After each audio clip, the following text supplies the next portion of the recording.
Hey everybody, welcome to Big Clutch Conversations. This is the Collecting Comics panel. Real quick, I want to thank Nong Shim for hosting the expo and making this all panel possible. I got some awesome guests today for the expo to chat about collecting comics and other things. So I'll do a little introduction around the circle, and I think I'm going to go from by this way to you're that way, maybe. So we've got Sam and Tony from Skeleton Key Comics. We've got Natalie from D Comic Queen. We've got Danielle from Nerdy Girl, and then we've got Jack, aka Mr. Bolo, on the line. Hi, everybody. What's going on, Clutch? Just had a little guest there too. Didn't realize that Winston's in the panel too. This is going to be pretty fun. So let's start it off. How do you guys protect your comics from your cats? You really don't. Seriously, they always find a way in there. So, it's a really interesting time in the fact that, this past year and a half, I mean, the collectible space has really kind of blown up and gone off the rails to a degree.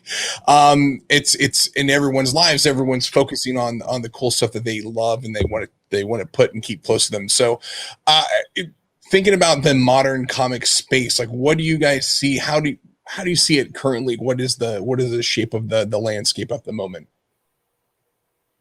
So do you mean like modern is in like currently being released, or modern is in like 90s and 2000s? Let's actually talk about briefly into like what is the current collectibles market in your eyes? Like overall, it's just insanity. Yeah. There's record breaking prices every day.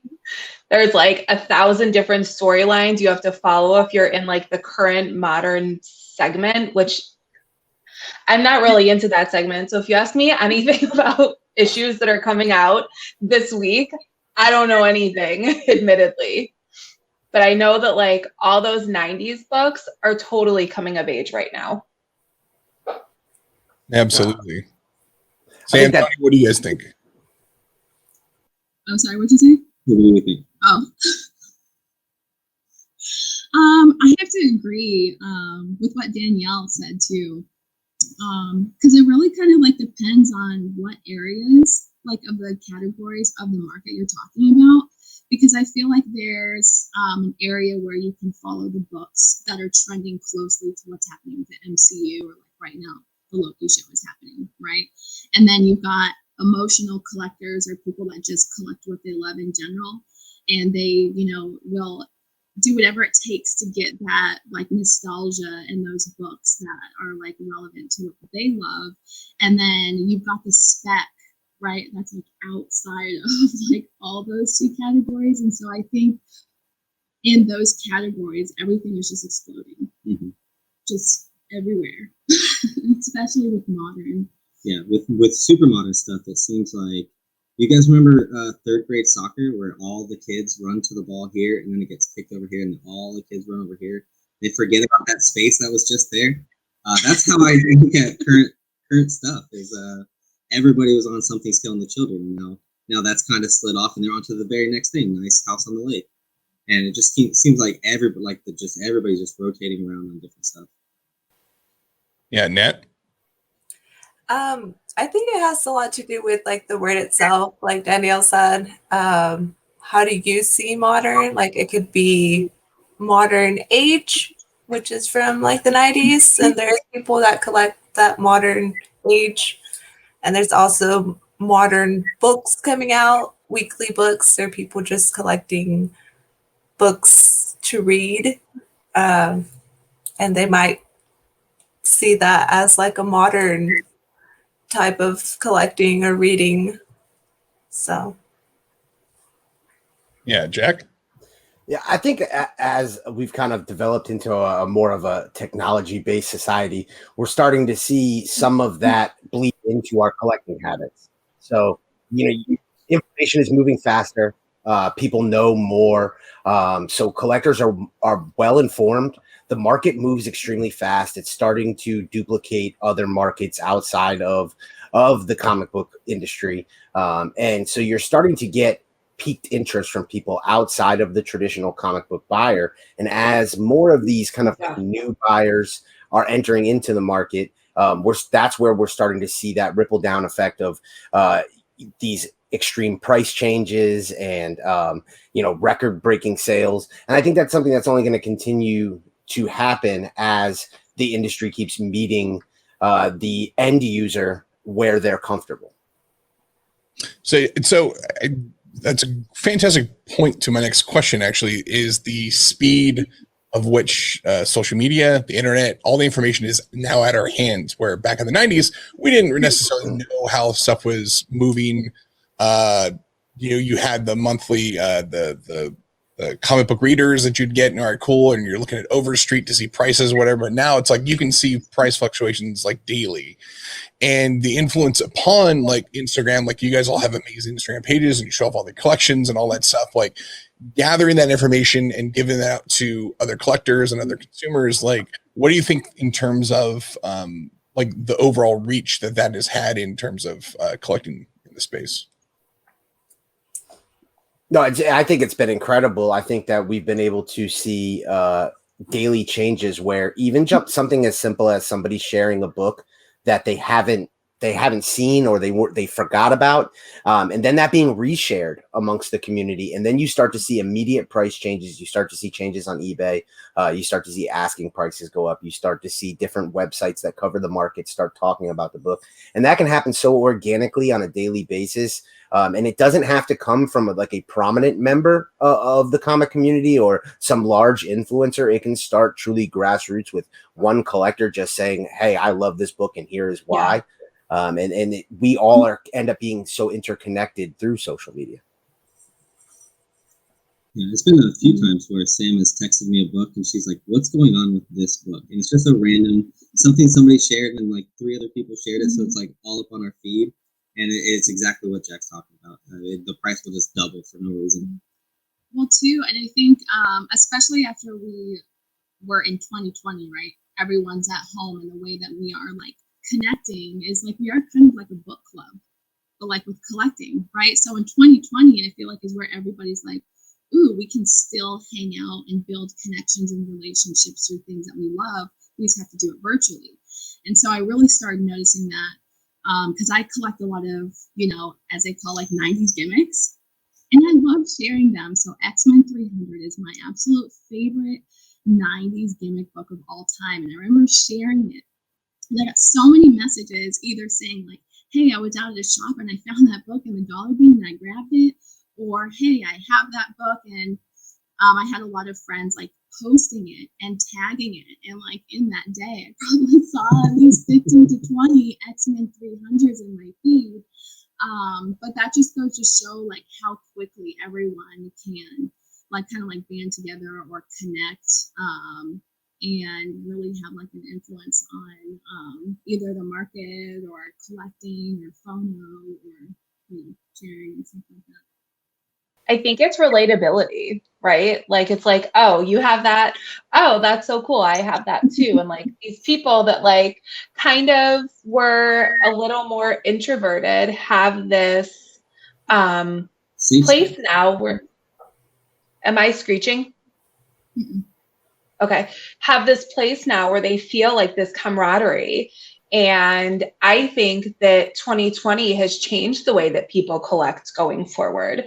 I think people are so eager to go to shows, but I think people love like this close knit but big knit community that social media has become for comic book readers and collectors alike.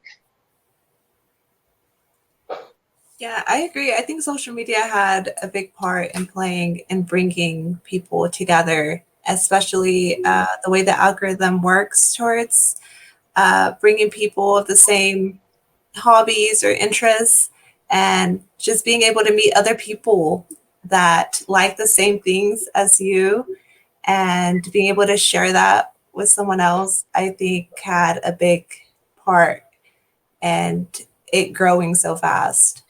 And I also think we live in the society of FOMO, and that's driving prices too. And even like Jack said, coming from other hobbies, people are like, wait, why is this Spidey 300 9.8 like 2,500 now? Well, now it's like 6,000. And there's all of this crazy FOMO going on. And people are like, well, I made all this money in cards. So I remember reading this book when I was 15, 14. Well, now I can afford to buy this book. And I think that's a huge driving source too. Oh, absolutely. I think we all have other interests in other collectibles as well, whether it's cards or games or action figures and whatnot. And I think that seeing people in these other markets that have matured a little bit faster, comparatively to the comic space, sports cards is a great one. I mean, the money that floats around there is sometimes just mind-boggling. I think today there was a Steph Curry RPA Logo Man auto that's up on some site that's getting listed for like $5.9 million, and it's like that's holy crap, big money for a basketball card. And people are realizing that there are even though there was massive print runs in the 90s or whatever, there's still stuff that is still kind of, it hasn't still reached the level it could reach it's not matured all the way yet. Absolutely. And especially with the range of look at how our comic world has expanded into films and animation and TV, and that's really bringing a lot of new eyes who didn't really understand or didn't know that this stuff came from this source. Right. In your collection, like, let's talk about how you guys all got started in collecting. Like, was there a specific moment? Like, I remember picking up my first copy of Uncanny X-Men from like a spinner rack at a Thrifty's back when I was like 11 years old. What about you guys? I did not come from a comic book background. My boyfriend was doing it when we met, and it was like, wait, you sell comic books? And I was like, what is this? And then I went to my first Comic-Con in San Diego, and it was like, whoa, there's like an underground secret society of people and like collectors. And back like 16 years ago, Comic-Con was still a comic book convention. And so you had like all of these people coming and being excited for all these comic books and all of these covers everywhere. And it's when I got to like start seeing more artwork and more really classic covers and like realize the community that there was. And I was like, this is kind of cool. I'll learn. I'm a little bit of a different type of collector in that I've had like two different kinds of like collecting periods. In my childhood, I had like that every kid was a reader. I guess you could call it a collector, but I certainly didn't take care of my comics. And back then it was more just you're looking at the cover and you're grabbing the story based on what the covers got. So if you had Punisher, if you had Daredevil, I was on board as a child. I got back into comics when I was after college. You get that box from your mother of like, here's all the stuff you cannot keep at my house anymore. And I found that box of comics. But what I found in there was a list, and the list had, it was literally a want list that a 10-year-old version of myself had written, and in like pricing that I was targeting. And when I looked at the pricing and I looked up what books were currently selling for, I said, oh, wow, I would have done extremely well for myself. And it got me into a comic shop, which helped me find not only that there was this huge budding commerce here, and as a sports card buyer, seller, I was managing a sports card store at the time, was that very attractive to me. But then I ended up finding like Image Comics and these great stories that as an adult I connected with in a way that was far different from what I enjoyed as a child. Did you go hunt all of the books on that list that you made as your 10-year-old self? I totally would have. That's so awesome. I love that. Yeah, and the great thing was I didn't have the craziest aspirations as a child. So it was very doable, but it was exciting. That was one of the first things I made sure to do. That's great, Nat. Well, for me, I mean, as a child, I did grow up playing a lot of video games. I did grow up around the whole superhero, Batman animated series, X-Men animated series, Spider-Man, but I was never really into the actual comic book world until I picked up Green Lantern. And that for me was like my turning point. I fell in love with Jeff Johns' writing. Everything about the book itself, like Ethan Van Sciver's art, just the way it was the way a creator could put like what they had in their head and their imagination onto a piece of paper and then share that. So it was more than just like reading a book or more than just seeing like a TV show. It was something that came directly from a creator. And that to me was just like amazing. And it made me want to reach into more comic books or want to read more. And then I think it just, you fall down this rabbit hole. Like it just, once you start, you just can't really stop. And you just find more and more and more things that you like. So I love that perspective. thank you. For me, I think I started collecting things when I was a kid. My dad was a big like a baseball card collector for the most part, so I would collect like Don Russ and Fleer as like a little kid just to connect with him. And then as I got older, I got super into Ninja Turtles, of course, and they had those little cards. So I have some of them over there now. I'm excited about. And then I would collect, or I would read, like Jack was saying, I would read some comics here and there. And then the 90s happened, and Batman Adventures and Amazing Spider-Man and X-Men. They were every day like sprint home and watch that. Or and then I think I picked up a Superman comic one time.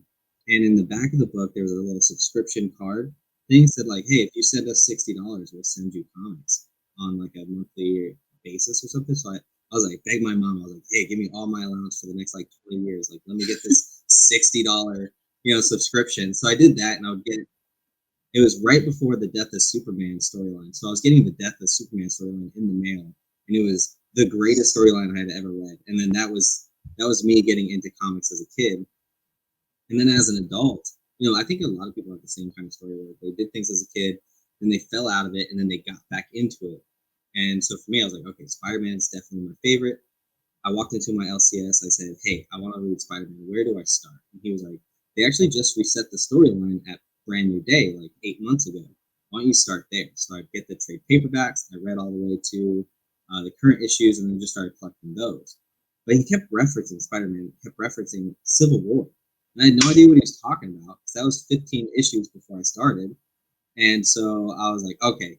So I hopped on eBay, and I was like, all right, Spider-Man lot, like find me all of them.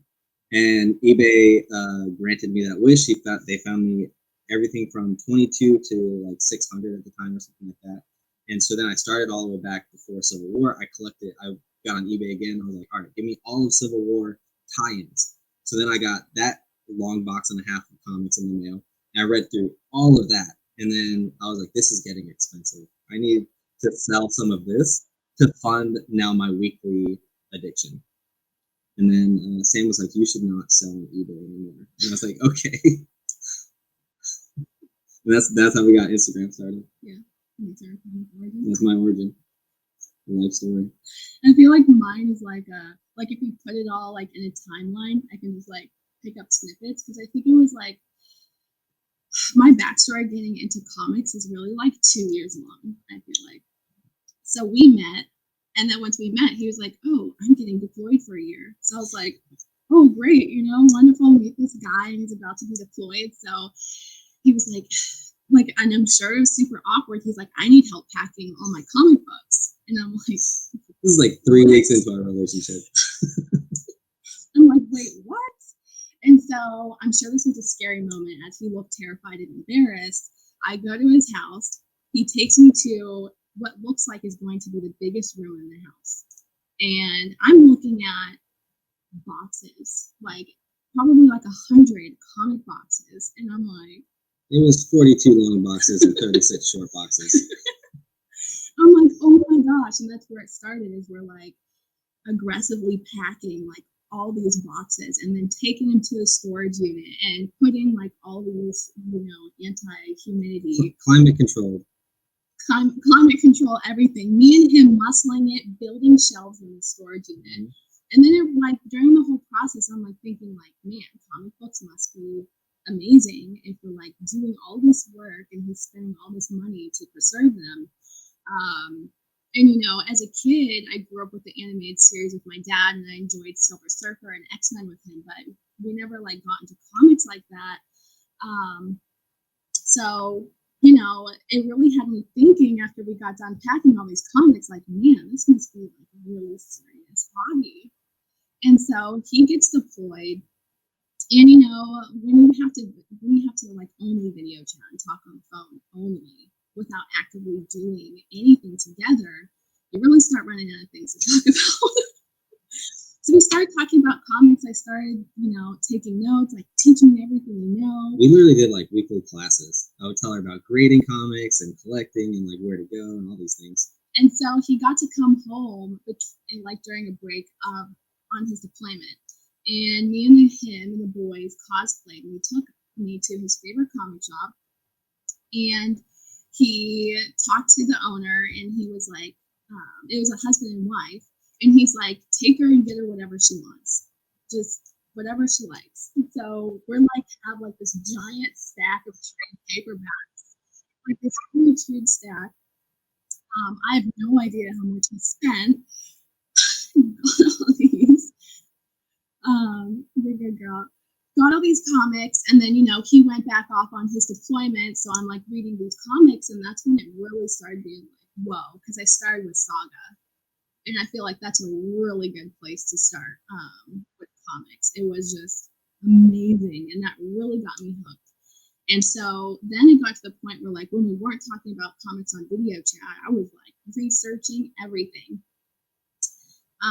And so fast forward a little bit, what really kicked it off for me, and Nerdy Girl and I talked about this a little bit when we were together, is when we were back and we, you know, this is fast forward a couple of years, we're in our home, and I'm like, all right, so this is a dude hobby, is what I had in my head.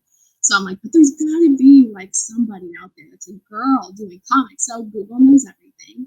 I don't remember exactly what I Googled, but I Googled something along the lines of like women in comics or women collectors, and Nerdy Girl's article pops up on Google, and I'm like, all right, Tony, there's a super successful, awesome woman that does comics. I found her on Instagram, and I messaged her, and I think it was the same day.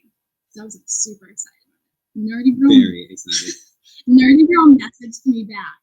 And really, between like everything I had already done with Tony and Nerdy Girl, that's what really was like set me on fire. I was like, comics is the way.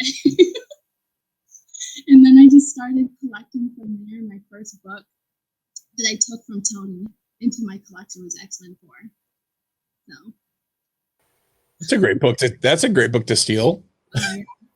Yeah. Like, this is mine now. Thank you. Claimed.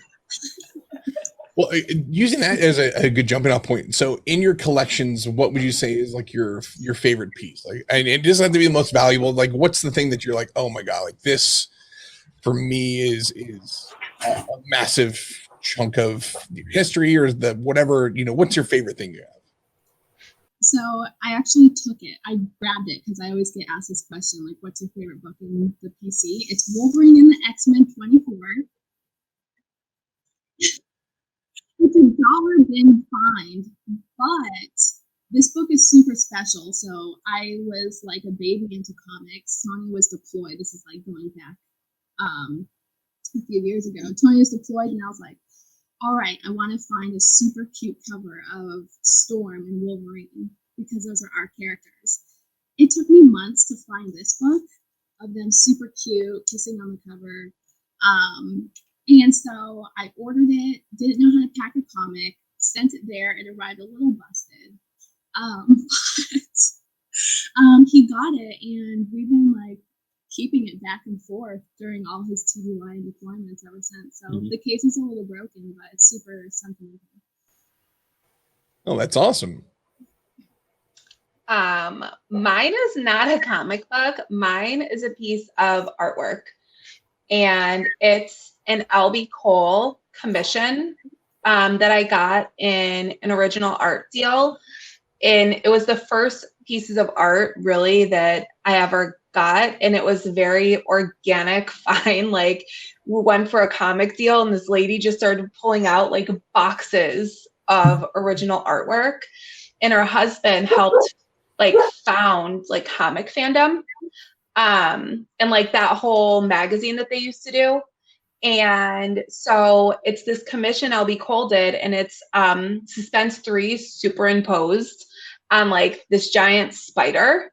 And I have the letter that he wrote to the guy, explaining his whole thought process on why he made the edits he did, because when the guy commissioned it, he wanted different images and like different changes. And Cole was like, well, I didn't want to do it that way, and this is why I did it this way. I hope you still love it. So to me, that's like completely irreplaceable. I'll never, ever, ever get rid of it. It's super cool because you get a little bit of an insight into the thought process of both the Yeah. and like, this is what I want, but I think this would be better. Like, and it's actually like, that's a really like a kind of weirdly emotionally bonding you to that piece. Yeah. I think I love that piece. It's hanging in my house. It's like it made the wall. Oh, that's awesome. Yeah. Hey Nat, how about you? First of all, that's amazing, Danielle. I would love to own any freaking comic by LB Cole. I can't imagine original artwork. Like, wow, that's amazing. He was so ahead of his time. Yeah. Oh my God, I'm such a huge fan. I think my favorite book would have to be my Showcase 22, because I mean, I'm a huge Green Lantern fan. Like, I mean, I don't know if you can tell, but when I got that book, I was just like I love it. I love it so much. And you like felt the joy in your heart, right? When it arrived. Yes. I feel it. Yeah. And just, I think for the longest time thinking, or just having it in the back of my mind, like, oh, I'm never going to have that book, or like, wow, like, you know, but actually saying, you know what, I can, and working towards it and finally owning it. I think that was like a big, proud moment for me. So that's definitely one of my favorite books. That's awesome. Jack? Yeah, his first appearance. Yeah. I think that's like an ever-changing question for me. Originally, when I first began buying and selling, it became these key issues, right? And you kept, every time you acquired that key, you kept raising the bar. And then it got to a point where I had bought and sold most of the books that I had dreamed of multiple times over, and you almost start to get jaded, where it's like you got to check yourself, because you're not getting that same rush out of that big first appearance that at one time you would have done anything to grab. Oh, it's everything. Right. And so I sometimes have to remind myself. So then it became I've gotten involved in producing exclusive variants. So then it became the book that I actually had a hand in bringing to life became my favorite. And then even that, I did more than 20 of them. And after a while, it's like choosing between your children. That becomes difficult. Which one is my favorite? And then I one time I did some YouTube hosting for a couple of years on a podcast. Shout out to Brian Wood from Simpleman's Comics. And I did a show, and I kind of mentioned on the air that as a collector, I had kind of fallen into this pattern of not having that thing, and I'm always looking for that thing that's not gonna keep me feeling that way. And actually a viewer reached out to me and sent me a book completely for free. And I'm a big, huge G.I. Joe fan, die hard since I was a kid. Comics, the cartoons, even the terrible movies, I don't care. I love them all, and especially the action figures. And he sent me a G.I. Joe #1 from Spain. And it was my first international comic. And to see this book in like the wear on it, to know that like a child in the 80s in another country grew up reading the same story that I did, I had this like immediate nostalgia connection that I felt like was totally missing from my comic experience as a seller sometimes, in making it so much about the commerce. Yeah, That's cool. Yeah, I love that too. Big G.I. Joe fan myself, and knowing that there's other collectors in other parts of the world who think you see it as Action Force or whatever iteration it is. It's super cool. I want to pick up on a piece of the thread that we just had in terms of finding that piece. I think a lot of collectors. I'm a horrible. When I get something, I don't like to get rid of it. I have a hard time selling stuff, and so upgrading my collection has always been a pain because I'm like, I don't want to get rid of those two because those two are awesome. Knowing that if I could get rid of those two, I can get that one that I want, whether it's a higher grade version of the book I already have, or some other key that I'm looking for, or some other piece. How do you guys navigate your collecting journey to find those avenues and those ways to go? That's a hard question because with comic books, I'm all about like less is more. And like my PC is only a couple bucks of like really just mega keys because they're also investments, honestly. But if you ask me about my video games, like I grew up playing video games and I love them. And I think there's something so special about like these games that everyone played and it's sealed and it's still in like this immaculate condition on some of them. And it's like, well, this is so cool because it was preserved for maybe 30 years or 20 years, but everyone rushed out to buy some of these games. And so I guess you can't because I'm always letting go of something to get something else. But I definitely do have untouchables where like, no matter what, I don't care what you offer me. And I think for me as a reseller, it took getting the reps in because early on, that was like that hardest pain point was like, when do you let go of something? You see like a market exploding and you want, maybe you want to capitalize or maybe you have that next item that you want to buy. And you're looking at that, man, letting go. I find that the more that you do it, the easier it becomes. I've been kind of described a little ruthless at this point because, the market's exploded so much. For me, I learned to get the enjoyment out of selling a book to a collector who's going to love that book forever, the same way that I would if I had a book that I loved.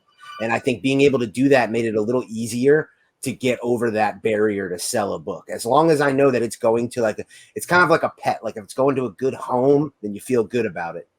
no, you can't have my pet.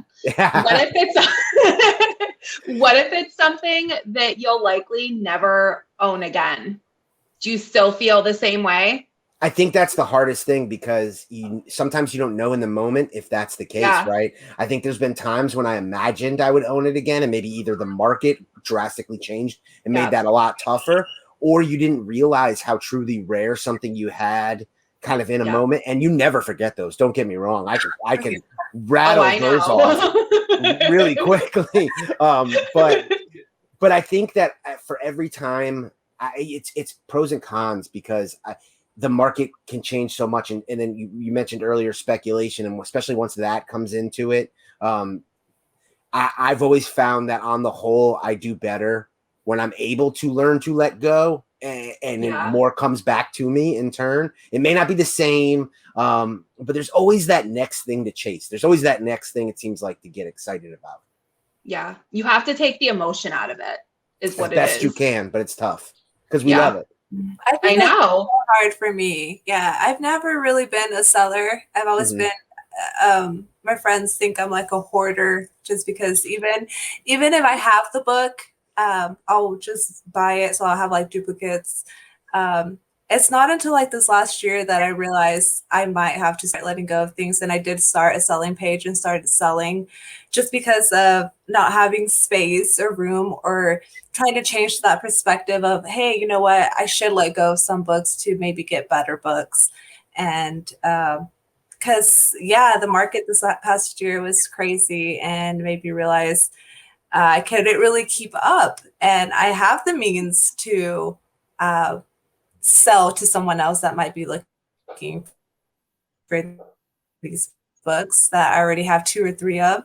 Like, why not maybe try to get a bigger book in that way. But it's been really hard to change that mindset of letting go, because I am very emotional with my comic books, and I do have connections with everything. So I do have that problem. So that's my. I'm the same as Comic Queen. As Tony's probably gonna laugh. I hold on to it all. And the only time I've let go of, I don't know, I have this weird, it's hard to explain. The only time I've ever let go of a book from my PC is giving it away. And that's not only, I couldn't even sell it. It was a giveaway that we did. It was my first X-Men 4 actually that I had gotten from Tony. I gave it away as an appreciation giveaway. I couldn't even sell it. For some odd reason, it took me forever to get that book back, and I know there's a zillion copies out there. But I do emotionally attach to every book in my PC.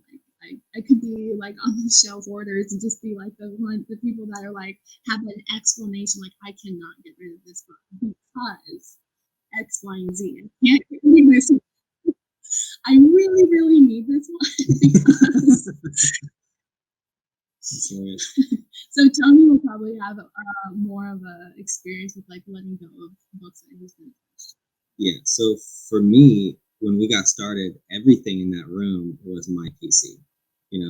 And I didn't want to just be okay, well, I'm gonna keep all these keys and we're gonna sell all these dollar books and we're gonna make it.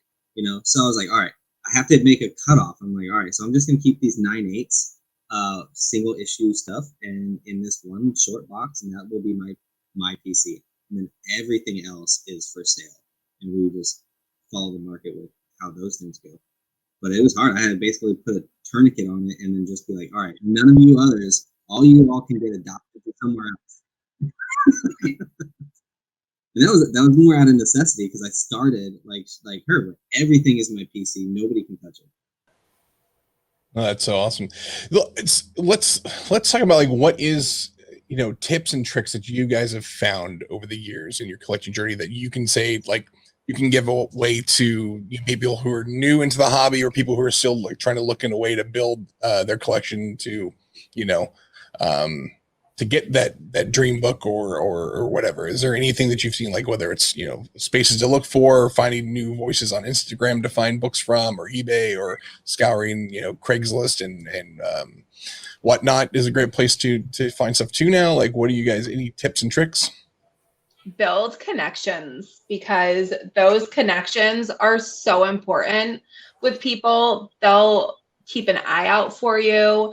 I had someone looking for a book. They mentioned it to me. I remembered it. I'll tag people. If I know someone's looking for a book and I see someone else post it, I'll tag them so that they can at least see it. Whether or not they get it or not, I don't know, but I'll at least say, hey, I know you're looking for this. It's here. GP analysis for me is life. I tell everyone download it so that they're being smart with their buys, right? So many people come in, they don't know where to start, they don't know how to value stuff, and pay the $10 a month or whatever it is, because it catches so many sales. And even if it misses some, it at least gives people a baseline so that they're paying at least fair market. That's a great tip.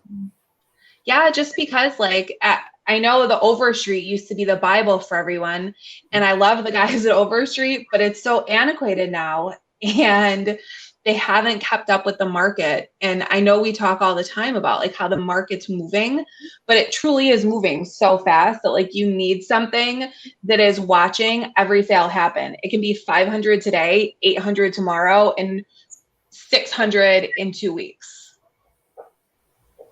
Absolutely. Yeah, I agree with Mary Girl. I feel building connections is super important. I've gotten most of my PC, the bigger books, from the Comic Fam on Instagram, and also in the wild. I know that when we got our first appearance of Black Widow, we were on a road trip and we just called around shops. Hey, are you guys open? What you got? And you can even do that kind of in the radius, just kind of get a feel for like what different shops have, because I find like hunting for us is like the funnest way. And then of course those bigger grail books are harder to get out in the wild, and we tend to get them on Instagram. But yeah, building those relationships is really important. Yeah. The only thing I would add on is that if you come across something that you know is rare, even if you have to pay over fair market value, that might be the last one you're going to see for a really long time. And that fair market value that you're overpaying now for is going to probably be under by the time you ever found it again. Well, especially if it's so rare, you can kind of set your price for it, right? Like Action 1. Okay. Absolutely. Nat? I think my biggest recommendation to people would be support your LCS, go into your shop, and you'll find something. It could be a book to read or a book behind the shelf, a key. You'll find something. So I think supporting your LCS is like a big thing in starting a comic journey. Like I come from a very small town. I live in a very small town, and we didn't have a shop for years. I mean, I grew up without a shop, and it really sucked. So every time I'd be out of town, it's like I would be going to every shop and at least buying something, and that's where I would get most of my books. Most of my pool and stuff for years, I would order online through Midtown and do that until eventually we did get a shop here in my city, like 4 years ago, and they got a new owner, and within like a month or two, I noticed like huge changes in the shop, and I started going in and looking around and like, wow, like this is growing really well. And eventually I told him, hey, I'm going to move all my pool to you. I want to come pick my books up here, and I want to support you. And it was a big move for me because I had been pulling from Midtown for years. And now within this whole year and a half that the shop has been growing, it's been so amazing. Like he just gets books in all the time, and so many people. Every time I go in the shop, it's like just full of new people, and he sees new people, and I meet new people, and it just becomes this community of, you see new kids coming in looking for Fortnite comics, and I'm trying to get my kids into comics through video games or stuff like that. So I think going into your LCS and just starting with anything, whatever you can see around you, like a book or a game, a toy, I think that's like a big step for any collector. It's great. Jack, any last tips? Yeah, I get asked a lot about people getting into the hobby and the market in general. And there's some great tools out there. You mentioned like selling platforms, whether you're looking at eBay or whatnot, or now StockX. There's also amazing resources out there, from apps to websites, that will help you really like get caught up on what you're trying to do. There's some great YouTube channels. But the biggest thing I would tell a new collector is to pace yourself and enjoy yourself, because I think it's very easy in today's day in social media. You start following those big accounts. You start following a nerdy girl. Let me tell you something. You can't be nerdy girl day one. You're not going to do that. So you can't. It took me so long. Right. You're not going to do that. So I think it's very important, because I think that sometimes, and I've seen this in other collector spaces as well, new collectors can get burnt out trying to reach a level right off the bat when, that new movie or the new TV show, Invincible trailer debuts and everybody's showing off their Invincible #1s on Instagram, and you can get to feel like, man, if I don't have an Invincible #1, I don't have it. But that's an expensive book, and not everybody's going to have it, and that's the point. And so you shouldn't feel less than because you don't have that big key, and you should just start finding things that you enjoy collecting, finding niches that you can be an expert at, and then building from there and letting it grow organically. And low grade is better than no grade. You can start low and work your way up. And sometimes those low grade copies, especially on the big keys, they see those big jumps. Yes. See, if you're doing it for investment, because your pool of buyers is so much bigger than on these super high grade copies where, okay, an AF-15 and 8.0, how many buyers are there? But on a 1.0, your pool is so much bigger. I agree. So good. Guys, I think we're pretty much out of time. This has been a pretty awesome chat. I really appreciate everyone coming out here. So before we go, let everyone go through where to find you online. And I think we've all learned that community is probably the place to go for all your collecting needs. So let's put our socials out there and go through it. So Danielle? I'm Nerdy Girl Comics on Instagram.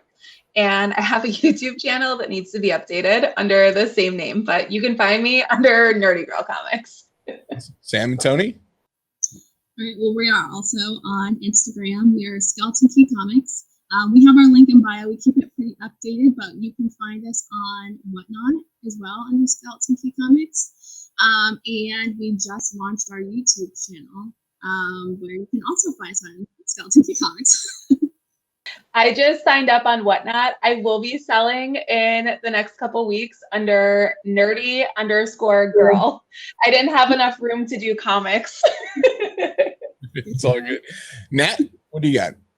I am mostly on Instagram under D Comic Queen, and it's not DC, it's 1D Comic Queen. A lot of people get that mistaken. I do have a YouTube under the same name, but I didn't have time, so I haven't been on there for a while. But I do have a couple videos there. That's great. And Jack? Hey, I'm at aka_Mr.Bolo on Instagram and aka Mr. Bolo everywhere else. You can also catch me every Friday morning. I host a podcast. It's available live stream on Facebook, YouTube, Instagram, Twitch, everywhere. CBCS Live, making the clear choice with your grading option. And of course, 1:37 p.m. In the afternoon, I have a weekly comics article, kind of like a market overcap on the biggest news of the week. That's awesome. Again, thanks everyone for coming out. Check out these awesome collectors and content creators online. Join the community. I'm Big Clutch. You guys know what that is. And again, thanks to Nong Shim for sponsoring this panel and the expo. So go try the noodles if you haven't. It's great stuff. And we'll catch you guys later. Thanks. Bye. Bye.